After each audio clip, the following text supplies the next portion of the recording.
Hello everyone, তোমরা সবাই কেমন আছো? আশা করি সবাই খুব ভালো আছো। আমিও খুব ভালো আছি। আমি পূজা তোমাদের সাথে শেয়ার করতে চলে এলাম আবারও একটা নতুন ব্লগ ভিডিও নিয়ে।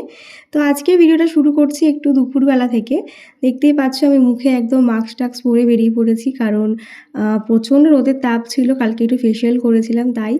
তো আজকে যাচ্ছিলাম আমার ননদিনী গিফট কিনতে, যার বিয়ে আর কি কালকে মেহেন্দির ব্লগ দেখলে।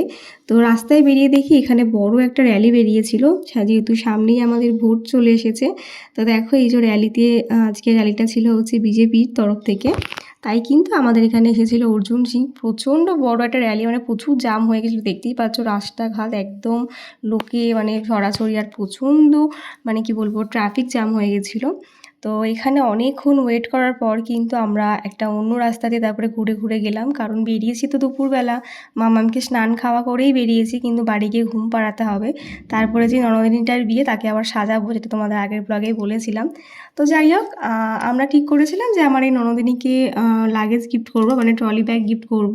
তাই কিন্তু চলে আসলাম আমরা একটা ট্রলি ব্যাগের দোকানে। তো এখানে এসে কিন্তু আমরা আমাদের ট্রলিটা চুজ করছিলাম, তো অনেক রকমই দেখিয়েছিল। দেখানোর পরে কিন্তু দুটো আমরা সিলেকশন করি, তারপরে কিন্তু আমার ননদিনীকে ফটোটা পাঠিয়েছিলাম। তো ও সিলেক্ট করে দেখালো, ওইটাই পছন্দ হলো। তো এই ট্রলিটা দেখেছিলাম, কিন্তু এটা সাইজটা একটু ছোট লাগছিলো, তাই এটা নিলাম না। আর এরপরে যে দুটো দেখেছিলাম সেটার মধ্যেই কিন্তু আমার ননদিনী একটা চুজ করলো। তারপরে কিন্তু একটা গিফট তো কেনা হয়ে গেছে, আর তোমাদের বলেইছি এই মাসে আমাদের অনেক কটা বিয়েবাড়ি। আরও একটা বিয়েবাড়ির জন্য কিন্তু গিফট কিনতে চলে আসলাম। তো এইটা হচ্ছে তোমার চায়না শপ। এখানে কিন্তু সব তোমার ফ্রাই প্যান, তারপর হচ্ছে ডিনার সেট, সব রকমের জিনিসই পাওয়া যায় গিফট আইটেম। তো এখান থেকে আমরা নিয়েছিলাম হচ্ছে এই ফ্রাই প্যানটা। প্রথমে দেখছিলাম, তো ফ্রাই প্যানটা দেখার পরে মনে পড়লো যে ইলেকট্রিক কেটেলটা তার থেকে বেশি ভালো হবে। তাই জন্য কিন্তু আমরা এই গিফটটা নিলাম হচ্ছে ইলেকট্রিক কেটেল। তো এইটাও একটা মানে এইটা বলতে পারো আমাদের লাস্ট বিয়েবাড়ির ইনভিটেশন। তো ননদিনীর বিয়ের পরে কিন্তু সেই বিয়েবাড়ির ইনভিটেশন আছে, তাই দুটো গিফটই একসাথে কিনে নিলাম। বারবার তো আর মার্কেটে আসাটা সম্ভব না। আর আজকে তোমার দাদাভাই ডে অফ ছিল, তাই কিন্তু আজকেই সবটা কিনে রাখলাম, যাতে আমাদের পরে আর আসতে না হয় মার্কেটে। তো এখন দেখো গিফটটা প্যাক করছিল, তারপর আমি এখানে একটু বসে নিলাম। তোমার দাদাভাই বিলটা পেমেন্ট করলো। তারপরে কিন্তু বাড়ি এসে লাঞ্চ টাঞ্চ করে ট্রলিটা নিয়ে চলে গেলাম ননদিনীর বাড়িতে দেওয়ার জন্য। কারণ কালকে অত ভিড়ভাট্টার মধ্যে না নিয়ে, যেহেতু বাড়ির কাছেই আর আমরা তো নিজেদের মধ্যেই, তাই কিন্তু গিফটটা আমরা আগেই দিয়ে দিলাম। তারপরে কিন্তু বাড়ি এসে আর কোনো রকম সময় নষ্ট করিনি, একটু খাওয়া দাওয়া করে রেস্ট নিয়ে নিয়েছিলাম। তারপরে চলে এসেছিলো আমার ননদিনী, ওকে রেডি করে দেবো। আজকে ছিল হচ্ছে ওর আইবুড়ো ভাত।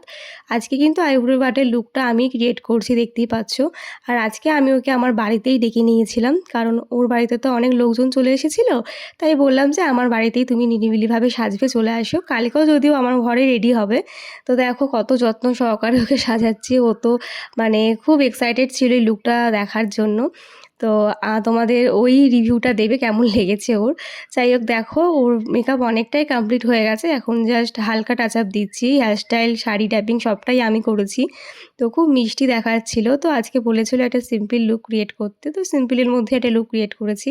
যেহেতু শাড়িটা একটু হেভির মধ্যে, তাই আই মেকআপটা কিন্তু একটু হেভির মধ্যেই রাখলাম, একেবারে সিম্পলও দিইনি। তো ফুল লুকটা ছিল এরকম। কেমন হয়েছে সাজানোটা অবশ্যই জানিও। ওর তো খুব পছন্দ হয়েছে। তো দেখো কি মিষ্টি না দেখাচ্ছে। এটা ছিল আই মেকআপ, এটা ছিল হেয়ারস্টাইল। তো খুব সুন্দর লাগছিল। তারপরে কিন্তু সাজানোর পর ওকে একটু আলতা পরিয়ে দিলাম। আর আলতাটা আজকে থেকেই বললো পরবে। তো আমাকে বললো, বৌদি তুমি একটু ডিজাইন করে পরিয়ে দাও। ওকে অনেক দিন আগে আমি একটা ফটো পাঠিয়েছিলাম, তো ও ঠিক মনে রেখেছিল। আমাকে বলেছিল সেরকম সেম টু সেম ওই ডিজাইনেরই আমাকে পরিয়ে দেবে আলতাটা। তো সেরকম করেই কিন্তু আলতাটা আমি সেই ডিজাইন করেই পরাচ্ছি, দেখতেই পাচ্ছ।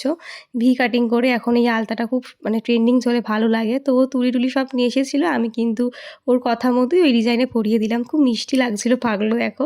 তো এই হচ্ছে আমার কনে। তো কেমন লাগলো আজকে ওর আইবুড়ো ভাতের সাজটা অবশ্যই জানিও। তারপরে কিন্তু আমরা একটু রেডি সেডি হয়ে চলে এসেছিলাম। এই যে আমি, পৌলমি, মনিকা। তো আজকে আর সাথী আসতে পারিনি, ও একটু মেহেন্দি করছিল বলে।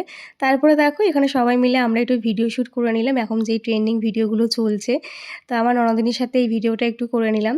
তো কেমন লাগছে আমাদের দুজনকে অবশ্যই জানিও। তারপরে মেইন অনুষ্ঠানে চলে আসলাম, এই হচ্ছে ওর আইবুড়ো ভাত। তো আইবুড়ো ভাতে কিন্তু বসে পড়েছি। এখানে প্রচণ্ড ভিড় ছিল, তাও কিন্তু ট্রাইপডটা নিয়ে অনেক যুদ্ধ করার পরে এই ভিডিও ক্লিপটা নিতে পেরেছিলাম।